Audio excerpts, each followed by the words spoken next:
Minnesota Vikings. Just want to win one before I die. I'm Riley Mills, and I didn't go to college. Bear down, baby. Lane Cooner, the conductor of the Baker train.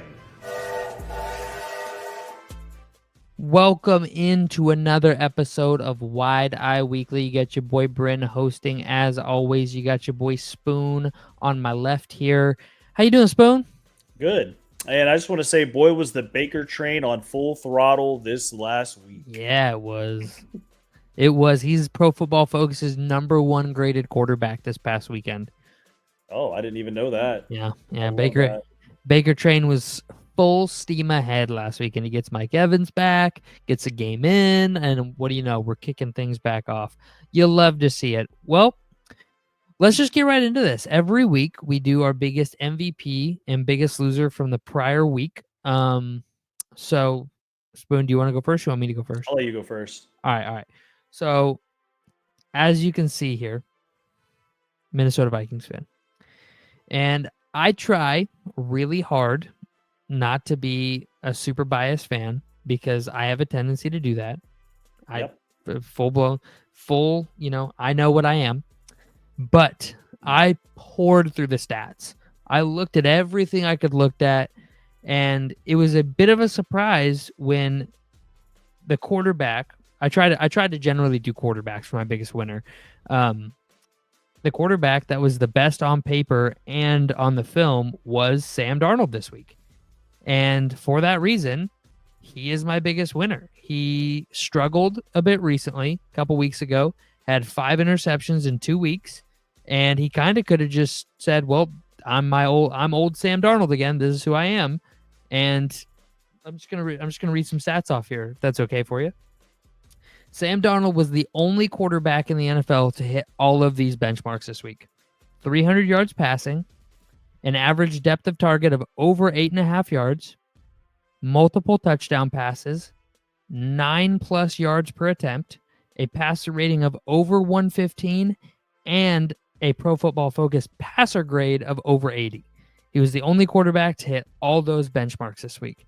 And for that reason, and he does it all against the #8 ranked defense in the Chicago Bears, which we have all agreed is a legit defense. Now it's a division game, so it holds a little less weight in my opinion.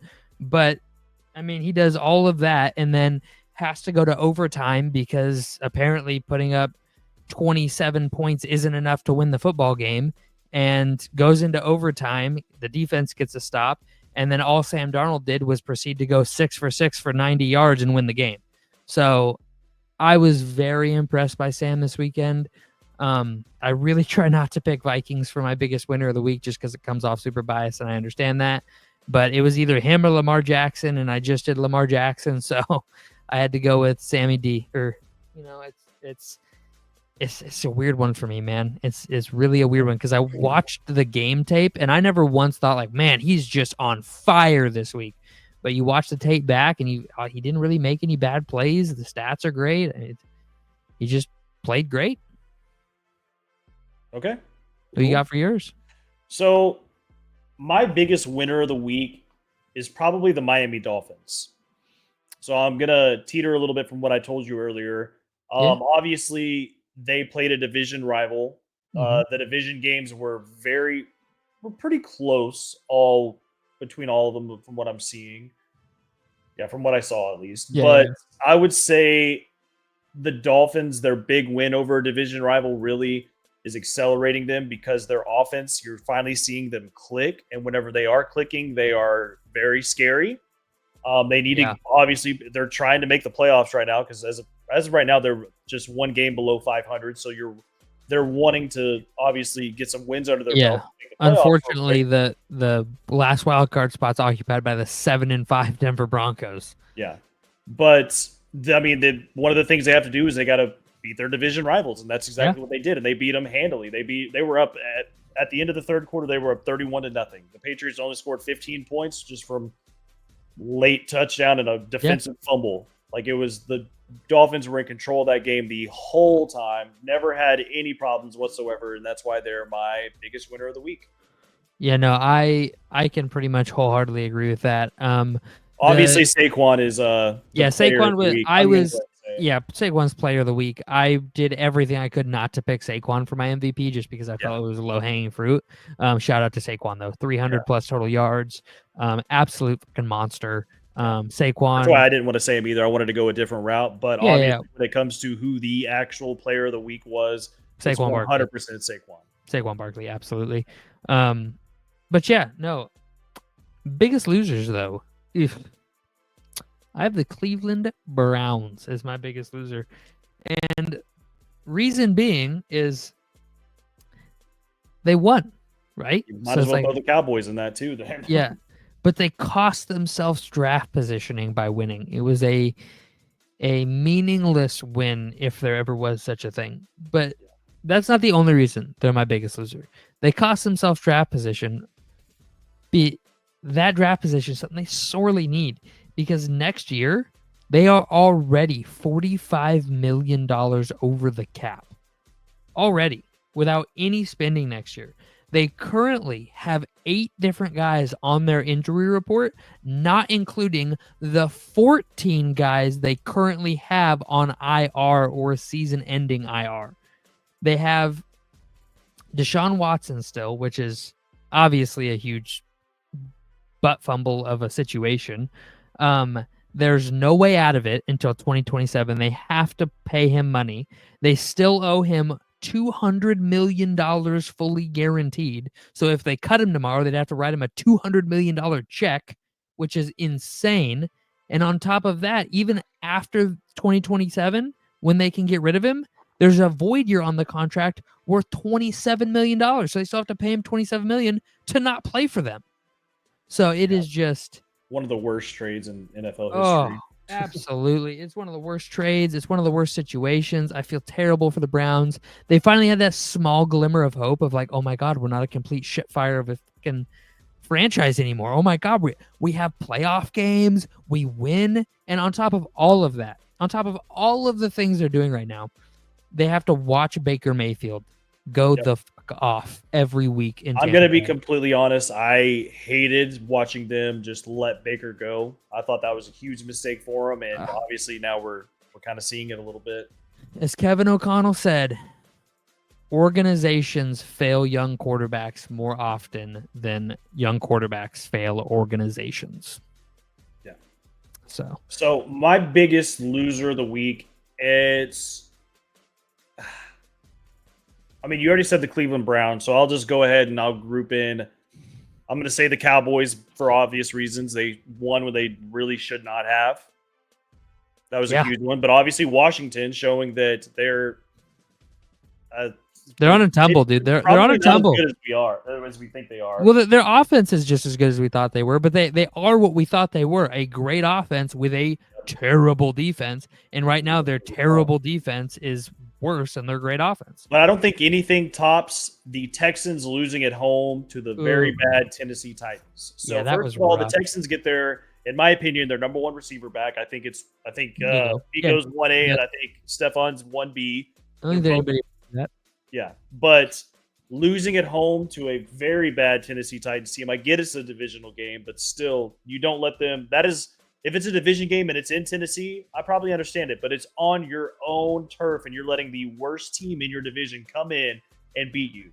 That's embarrassing. And if I'm the Texans, I would be kind of worried right now.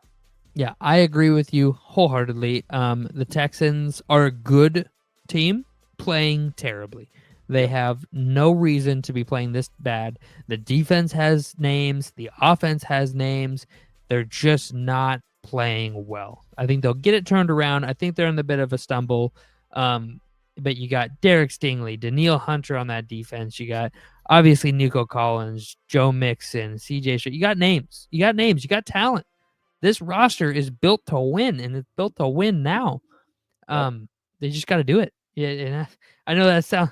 You just got to do it. It's easy. Just win. I mean, I made my Super Bowl prediction, and I had Detroit in the Super Bowl, and I had Houston in the Super Bowl, and I thought it was a very good. I thought my Super Bowl picks were pretty good at the beginning of the season whenever Houston was winning, but now they're losing, and now I'm looking at it, I'm like, man, like maybe everybody just overhyped Houston completely. Well, now you're seeing the other side of the coin.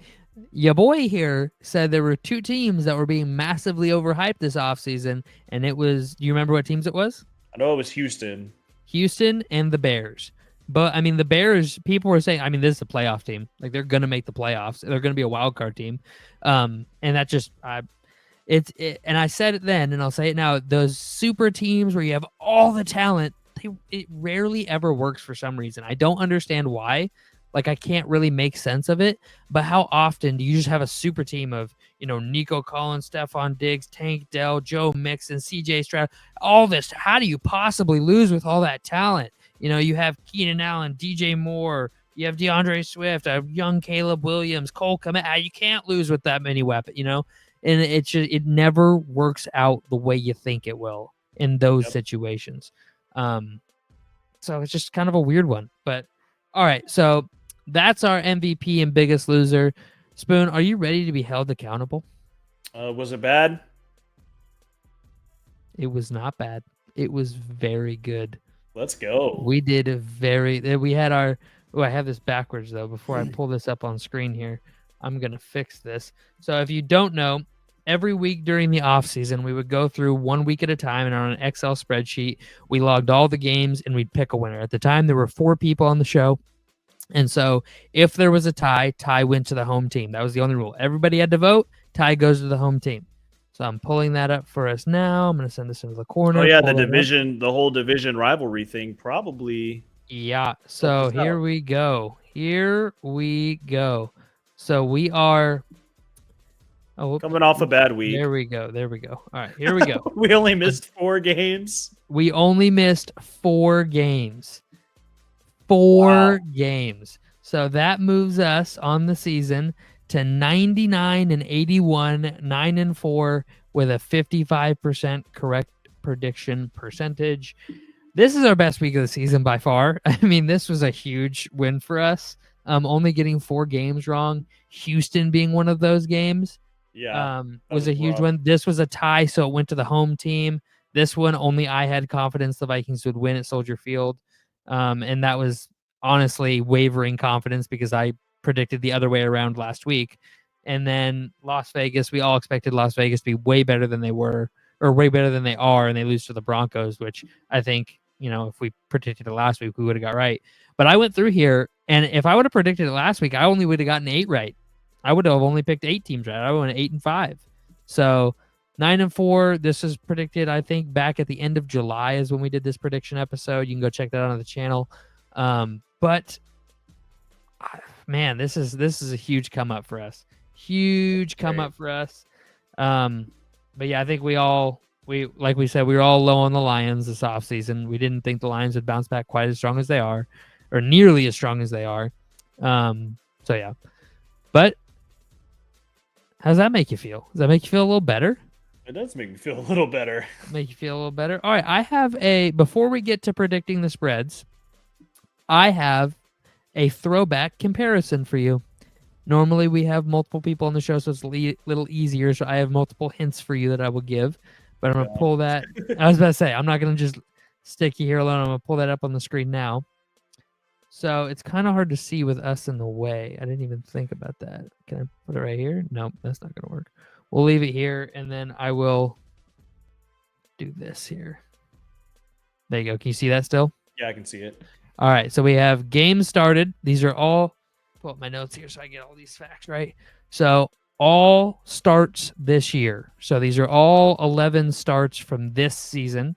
They all play quarterback, and only one of these quarterbacks plays in the division in which he was drafted in. Okay. So first off, I'm going to tell you the division each quarterback was drafted into. Okay. Okay, so quarterback A was drafted into the NFC West. Okay. Quarterback B was drafted into the AFC East. And quarterback C was drafted into the AFC West and is the only player still playing for his team that he was drafted by. Okay, well, with that being in mind, he also has less touchdowns. I'm just going to go ahead and guess that that's Justin Herbert. It is not Justin Herbert. Wow. Okay. Man, I don't really pay attention to some stats that often. So we got AFC West AFC West. quarterback right here.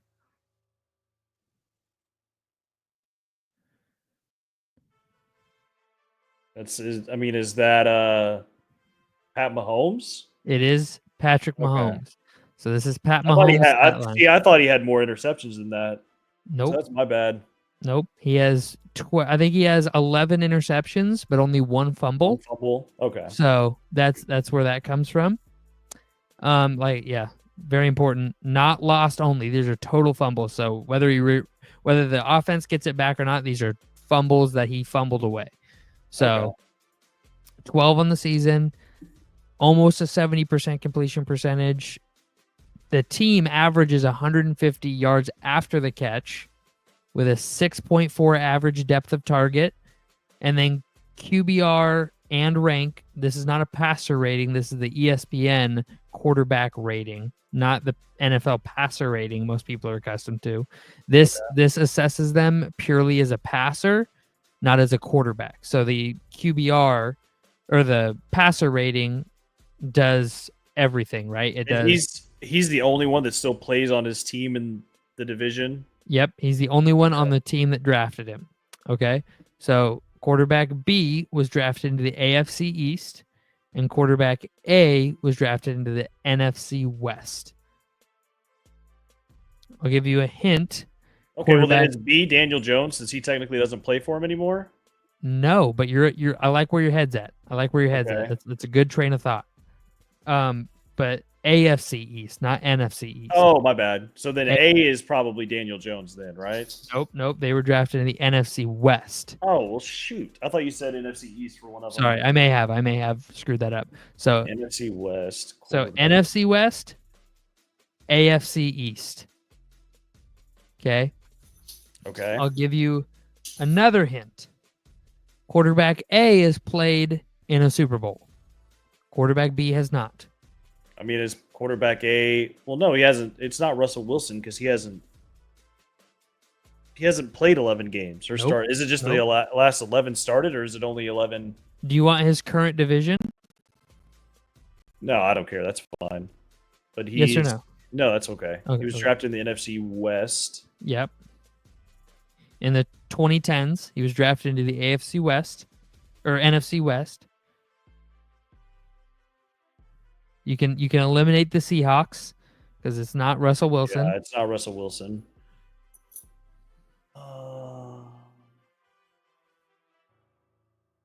It's not. He was their quarterback. No, it's not him. He was taken top 5 in the NFL draft. Both A and B were taken top 5. I can't even think of. Why can't I think of this? Hold on. Do you want a big hint? No, because I know what I'm struggling on. I'm missing the. Well, no, it can't be. Was he drafted? No, Sam Darnold was drafted by the Jets, right? No, he was. Yeah, he was. Yes, Sam Darnold was drafted by the Jets.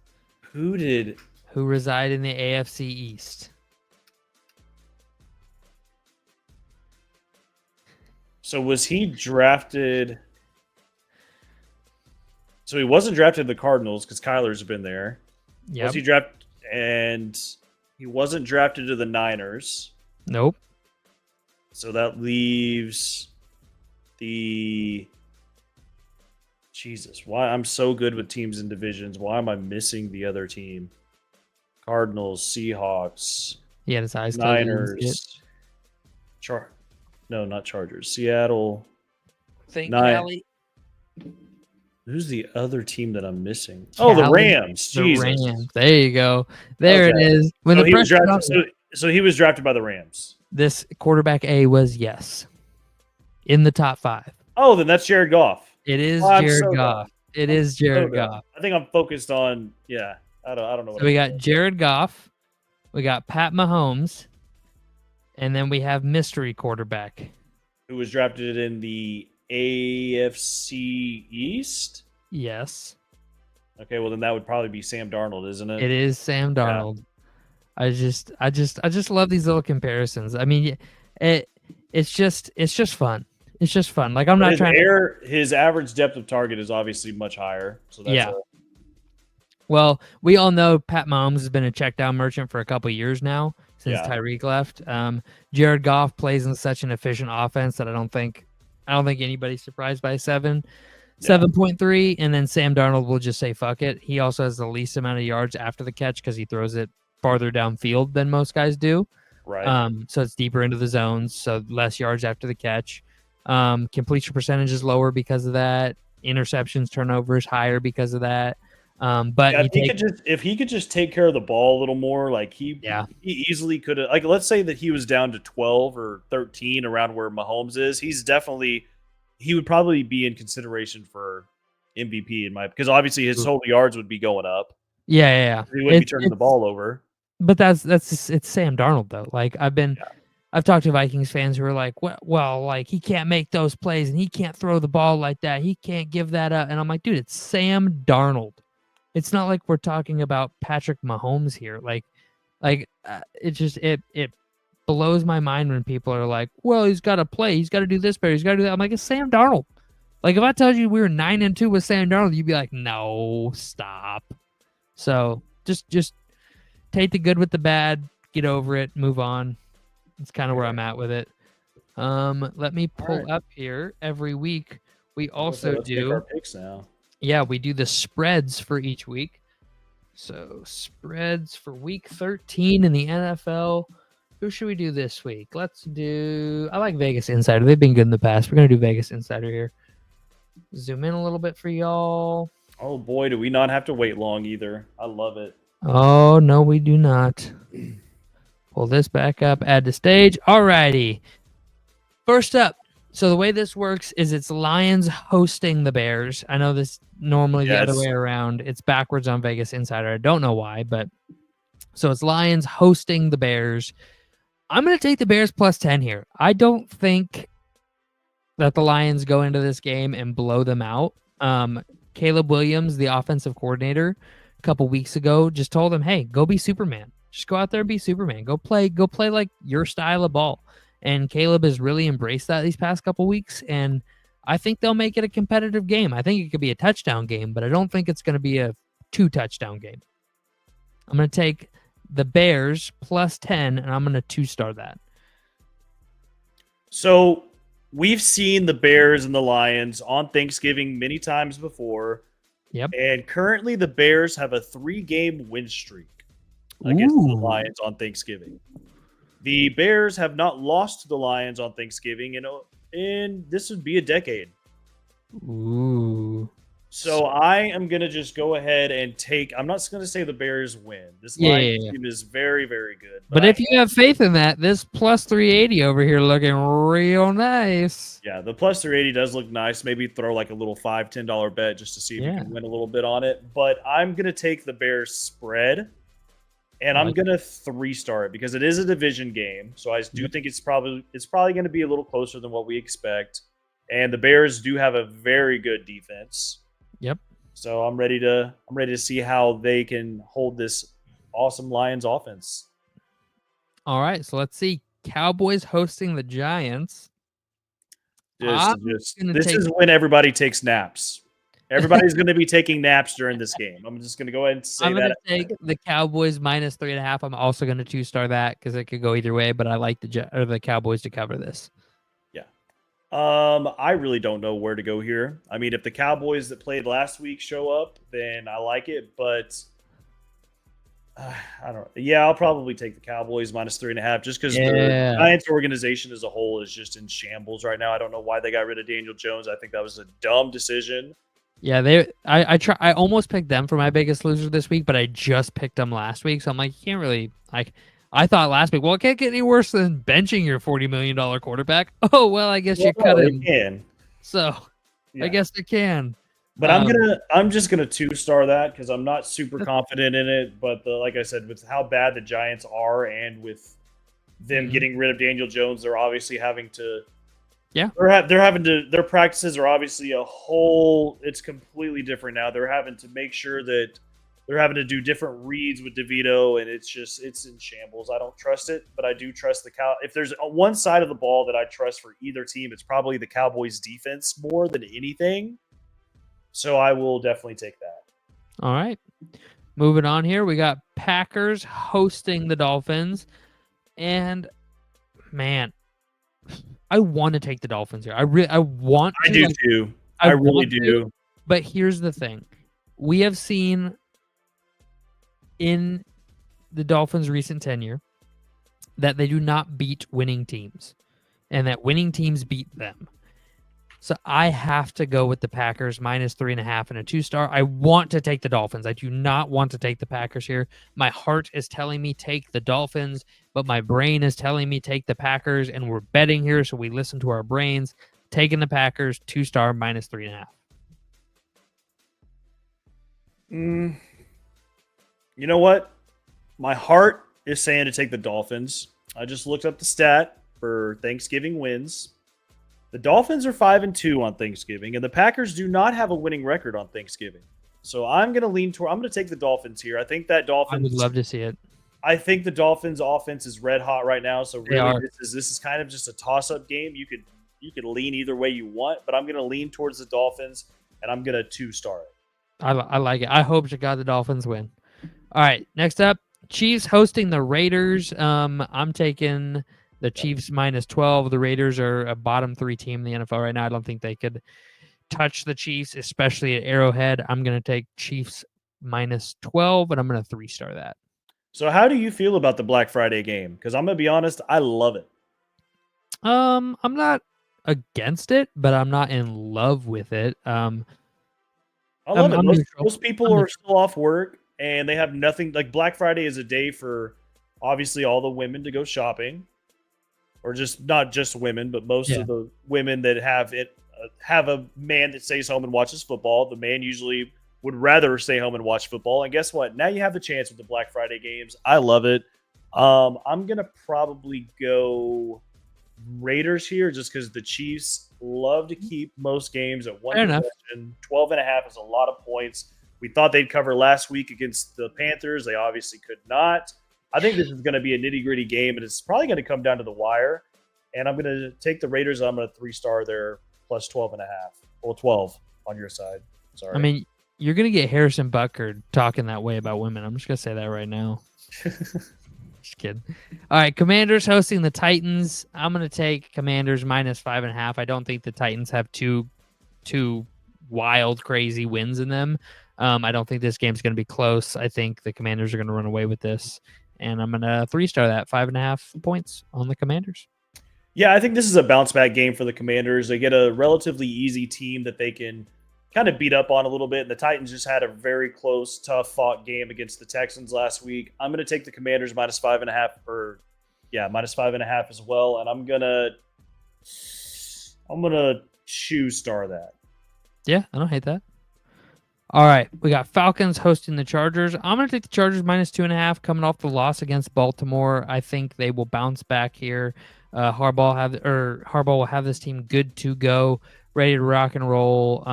He's not the type of head coach that, gets hung up on little things. I think the Chargers are a good team.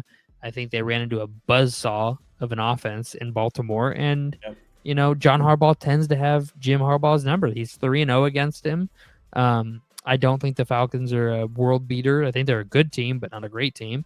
And yeah, I'm going to take Chargers -2.5, and I'm going to 4-star that just because it's -2.5 and not -3.5. Anytime you get the 2.5 line, I'm a little extra confident.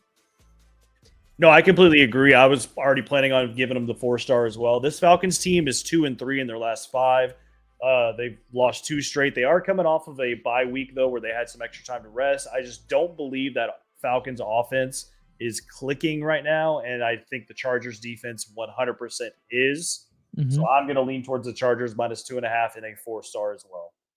All right. Bengals hosting the Steelers. Oh, man, -3. They didn't give us a 3. If this is a +3.5, I'm 5-starring the Steelers. Right. But I'm going to 1-star the Steelers because this could go either way at +or -3. Like, I'm going to 1-star the Steelers on this. I don't like this either is of them. this is kind of similar to what we literally just said on the last game. The Bengals are coming off an extra week of rest. The Steelers, though, are hot. The Bengals are also 2-3 in their last 5 games. Steelers are pissed off coming off a loss against Cleveland. They probably are, but Cincinnati being at home, I would say gives them a slight edge, but I'm still going to go ahead and lean towards the Steelers. But with this being a division game, I'm just going to 1-star this and be like, hey, I'm not betting any spreads on this. Yeah, I wouldn't touch that spread unless I had to. All right, Patriots hosting the Colts. I'm going to take the Colts -2.5. Patriots look like a bad football team because they are one. The Colts look like a mid football team because they are one. And I'm going to take the mid team on the road, and I'm going to 2-star that -2.5. Yeah, 2 teams coming off really rough losses last week. Obviously, both of them got blown out. I'm going to lean towards the Colts here in a -2.5. I think that they are slightly better than the Patriots, regardless of them being on the road. And I'm going to 3-star it. I'm more confident in the Colts. All right. I don't hate that. Jaguars hosting the Texans. I think this is going to be a better game than most people think. I think the Texans are struggling right now, and I see this as a get-right game for the Texans. It's going to be a gritty divisional battle. The Jaguars are going to go out there, and they have nothing to lose. They're going to throw everything they got at the Texans, and the Texans are going to have to find a way to win. I'm going to take the Jaguars +5, but I think the Texans still get the win. I'm going to 3-star that. So my big question is, who is going to be starting at quarterback?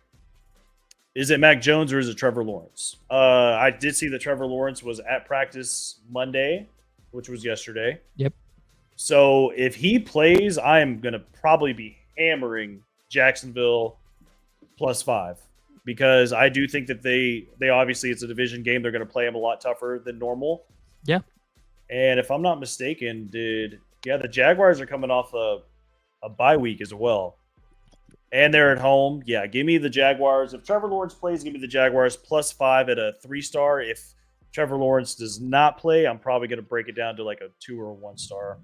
I mean, I'm going to say this. If Trevor Lawrence is confirmed playing, this line will come down. So I would get it at +5 if you're even remotely thinking. If you think that he is going to play, playing, yeah.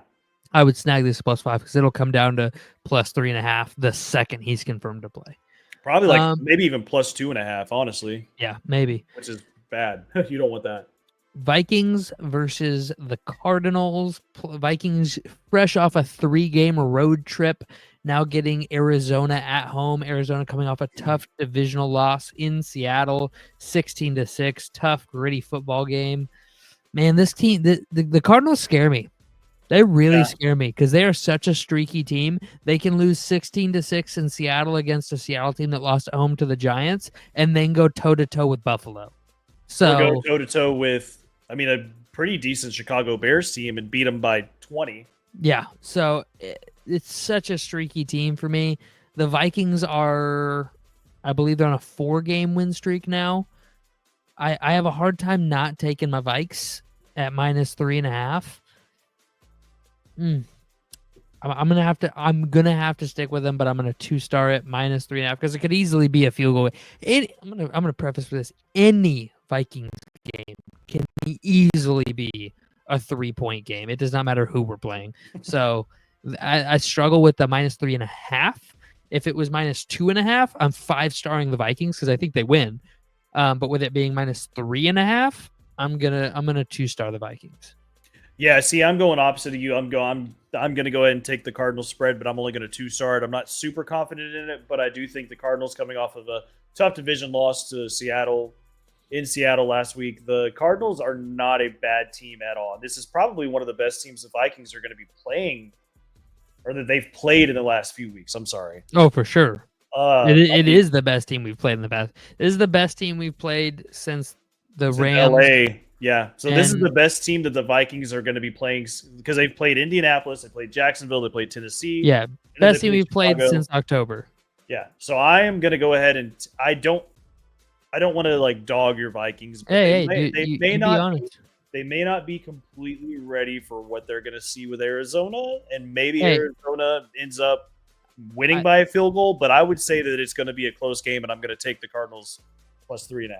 listen, I don't expect the Vikings to win out by any means. They're not that team. They're But gonna I drop will a couple. I will remind you, this is the team that was dominant to start the season and only lost to Detroit by one possession at the end of the game. And we were one first down away from being able to take a knee. Like we were, if Sam Darnold completes a 4th and 6 or a 3rd and 6, the Vikings take a knee and we're in first place in the NFL right now, beating Detroit. So I think, and that's one of the reasons I think the Vikings are really underrated right now. People see them as a top 5 team. They were one play away from beating the Lions and being in control of the entire NFL. So I think the Vikings don't win the way the Lions win. The Lions it's either a really bad game or a really great game, right? Like either Goff throws 5 interceptions and it's close, or they win by 30. The Vikings are a just tough, gritty football team. They're just gonna keep moving forward, just keep trudging forward, and I think we win this game. Jets hosting the Seahawks here. Seahawks traveling to the East Coast. I don't think it matters. I'm taking the Hawks -2. Jets are a dumpster fire. I'm 3-starring that. Yeah, same. I'm gonna go ahead and just say the Seahawks are probably gonna win this by more. I would assume the Jets are very bad. The Seahawks defense looked really good last week too against they looked very good against a very good Cardinals offense. Just putting that out there. So I'm going to hammer Seahawks -2, and I'm going to 4-star that. And let Probably me give wrong, honestly, but little betting advice for anybody out there who does bet. If you ever get a -2 line, tease it to -1.5. Just do yourself a favor, tease it to -1.5. The 3 most common scoring differentials in an NFL game are 2, 6, and 8. Those are the 3 most common ending score differentials. Yep. If I ever see a 6, I will usually tease it to either more because I think they're going to win by a lot. But 90% of the time, I'm going to tease it down to 5.5. I only if it's a 6 or higher, I tease it to 5.5. If it's 2 or higher, 2 or higher, I tease it to 1.5. Those are my tease lines. I do it every time. Works pretty well most of the time. All right, now America's game of the week, the thing everybody is looking forward to. Panthers hosting the Buccaneers. The Baker train is going to be running full steam ahead through Carolina. Buccaneers -6. And if I could 6-star this, I would. You really think so? Even though Oh my God. it's in Carolina. Yeah, they just played the Chiefs, and it was a 3-point game, right? Like that's the best. They're going to be so emotionally exhausted from that game. The Bucs are going to roll this weekend. That's fair. I mean, I'm taking the Bucs -6, but I'm probably only going to 3-star it. I would 6-star because it's still a division game, but that's fine. Mike Evans coming back was huge. All right, Saints hosting the Rams. I'm taking the Rams -2.5. I don't think the Rams are as good a football team as they looked against the Vikings, for example. At the time it was a short week. Vikings get Cooper Kupp, or the Rams get Cooper Kupp, Puka Nacua back for the first time all season. No tape on him. I think the Rams had a couple good weeks where they looked good, where teams didn't know how to defend them yet. And I think teams now have tape. They've caught up with McVay. McVay is going to have to make some serious adjustments or they're going to keep losing. I don't think they're as good as they've looked in the past. But that being said, the Saints are another team that's super streaky, that has looked really good and really bad, and I don't trust them. So I'm going to go with the Rams -2.5, 3 stars. I have a hot take. Hit me. Do you think there's still some bad blood for that missed pass interference that happened a few years ago? Oh, yeah. 100%. So I'm looking at that, and I'm also looking at the Rams having a bottom 4 rush defense. So I'm sitting here thinking Alvin Kamara might go out there and explode this week. He's got bad blood for the Rams. He obviously hates them for obvious reasons. That pass interference the last few years ago that cost him a Super Bowl appearance. Yeah, absolutely. No, I completely agree with you. completely agree with you. And Alvin Kamara was on that team. He I'm was. thinking Kamara is going to explode this week, like I said, and I'm going to take the Saints plus 2.5, and I'm going to 3-star that. So, speaking of those Saints teams, that'll transition well. After this, we're going to talk about how I believe those Saints teams, those late 2010 Saints teams, directly correlate to the modern day Detroit Lions team, and we'll talk about that more in a second. I just wanted to give you a little warning on that. But let's finish this up first. The actual game everybody cares about: Ravens hosting the Eagles, and I am going to just as hard as I can press the button on 4 stars on the Ravens -3. I think this is. I think Baltimore. So I think the difference in teams here is equal to the Bills and the Chiefs. Like, I think the Ravens are just as good as the Bills. The Eagles are just as good as the Chiefs. But I think that's the discrepancy level. And playing in Baltimore, it's not too far from Philly, so Philly will definitely have some fans there. But that being said, the Ravens are the best offense in the league, the best. The Eagles are a top 5, top 3 offense in the league, no question. I don't see a way the Eagles defense handles the Ravens offense. Now, could totally be wrong, but I like the Ravens in this game.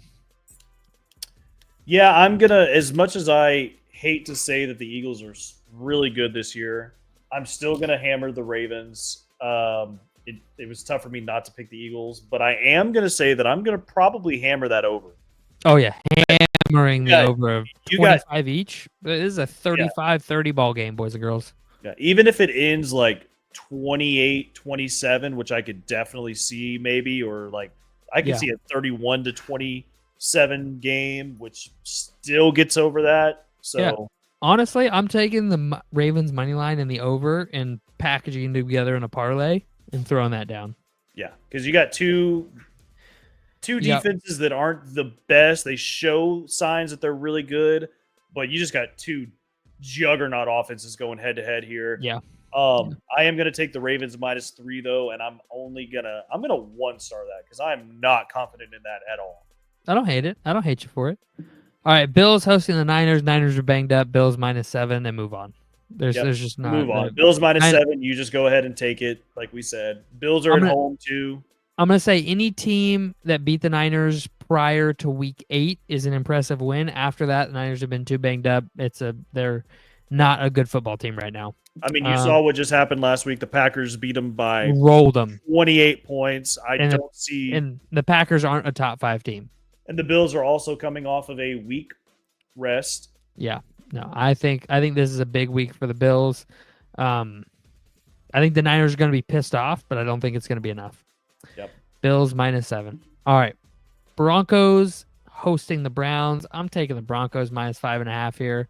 Jameis can try whatever he wants. Sean Payton coached him in New Orleans. I mean, Sean Payton's going to have the bag of Jameis knowledge, so he knows how Jameis likes to run. He's going to be able to coach the defense up on that. They're going to be able to shut down the offense. The defense hasn't been good all season.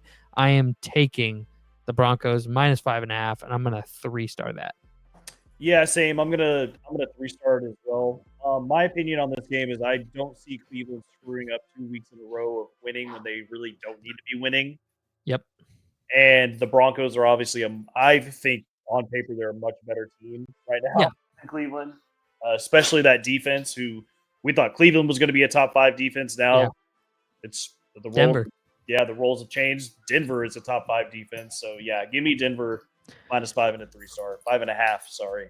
Yeah, I agree with it. Okay, so I had mentioned just a minute ago the similarities that I see between the late 2010 Saints teams and the modern day Detroit Lions teams, right? You have a aging-ish quarterback in Jared Goff and Drew Brees. Now, Drew Brees is quite a bit older than Jared Goff currently is, but both in their 30s. Okay. Jared Goff, I believe, is 34, 35. Brees was like 38. You have an older quarterback.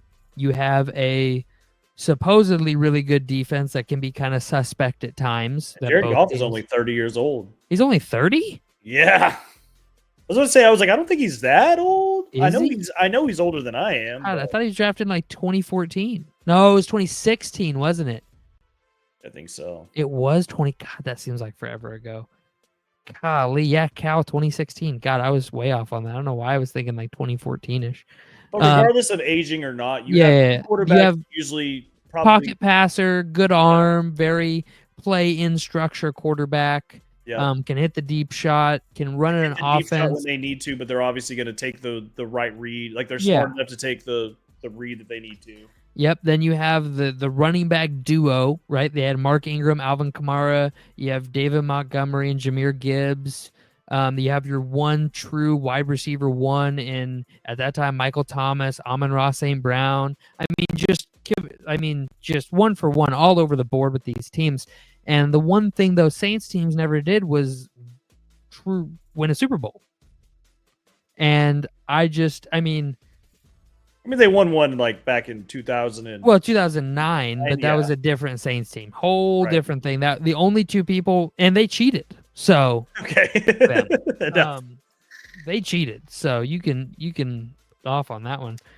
So I was curious. I was like, okay, well, I don't know. Are you familiar with the DVOA stat? No. DVOA takes into compare. I should probably just pull up the legitimate definition of DVOA. DVOA. So I don't butcher this. I mean, that would just be so it's defense adjusted. Oh, why did it just oh no. All right. Defense adjusted. God, the pop-ups kill me. Value over average. System breaks down every single NFL play and compares a team's performance to a league average baseline based on situation and opponent. So it takes into account every single play based on opponent strength and NFL average. So it's a very, very good stat for telling you where your team is at generally and how good they are. So for example, this season, the top teams, because they do offensive DVOA, defensive DVOA, special teams DVOA, but the top teams for total DVOA between the whole team are Detroit, Baltimore, and Buffalo. Three pretty damn good teams, right? You would say two of those are the top two teams, and the Chiefs. Yeah, but if you look at the total DVOA though, Detroit is like 23%. Yeah, they're at 47%. Yeah, they're at 47%. Baltimore's at 31. Buffalo's at 25. Minnesota's at 47, 37, 24. Minnesota's at 22. Philly's at 21. Green Bay's at 19. Kansas City's at 16. So those are all, really good. So I was curious.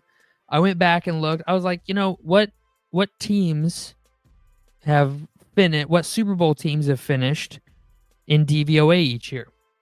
And so just going in order backwards, Kansas City last year was a 17.9. The year before that, when they won the Super Bowl, they were at 26.8. The year before that, when they won the Super Bowl, or the Rams won the Super Bowl, 24.9. Year before that with Tampa Bay, 26.8. And that's as far back as the site goes. But I went into Wiki and found all the DVOAs, and there has not been a team in the modern era of football, so since the realignment of divisions, that has led the league in DVOA and won the Super Bowl. And the only other team to finish with a 40 DVOA was the 2019 New Orleans Saints team that lost to the Rams, or 2018 New Orleans Saints team that lost to the Rams on that blown call that you mentioned a little bit ago, which translates very well to this year's Lions team. And I'm not saying the Lions are going to get screwed over in the NFL playoffs. I'm not trying to predict that. It's funny how similar they are because, Dan Campbell is a Sean Payton disciple and worked under Payton for almost a decade. He was on. I was going to say, based on that stat, you need to at least be above 20%, but right? Kansas City did it as a Yeah, they did it as a 17.9 last year. 17.9. But here's where the yearly so I was like, that's weird. I wonder if there's any more correlation. So every team that I just listed was between the 3rd and the 5th spot in total DVOA rankings wise. So Tampa Bay was 4th that year. LA was 3rd. Kansas City was 4th in 22 and 5th in 2023. So 3 to 5th. So last year So that means Buffalo, Minnesota, or Philly should be winning the Super Bowl this year. or I could see Green Bay, and it's to Green end Bay the has season. Green Bay has a end the 19. season. Green Bay has a 19% sitting at 6. So they, based off of that, I was trying to figure out percentage wise, and obviously you need to be above 17%, but below looks like what, like 30%, like Yeah. And my thing with it is it's whoever ends the season in that spot, right? So Right. Philly could still jump up a little bit. Buffalo could fall. Minnesota could fall. Kansas City could come up. I think we need to revisit this stat come week 18. And I think we'll have a better look at who we think is going to win the Super Bowl. And I think Detroit probably comes back down to earth a little bit in these coming weeks because they have to play the Niners. They have to play the Bills. They have to play the Vikings. They have to play at Chicago, which they historically struggle a lot with. And then they have to play the Packers still. So Detroit could come back to earth a little bit on that. So I just thought that was a fun stat of very direct correlations and predictions. I like those little things. So that's just me. But you got anything else you want to add? Anything you want to say to the people? Nope, I'm good. All right. Well, thank you Thank guys you, for guys. joining. Make sure to like and subscribe, and we will see you this Friday on our Friday Film Room episode, where we are going to break down Baker Mayfield. Oh, I thought you were gonna say Sam Darnold. Okay. I know you were.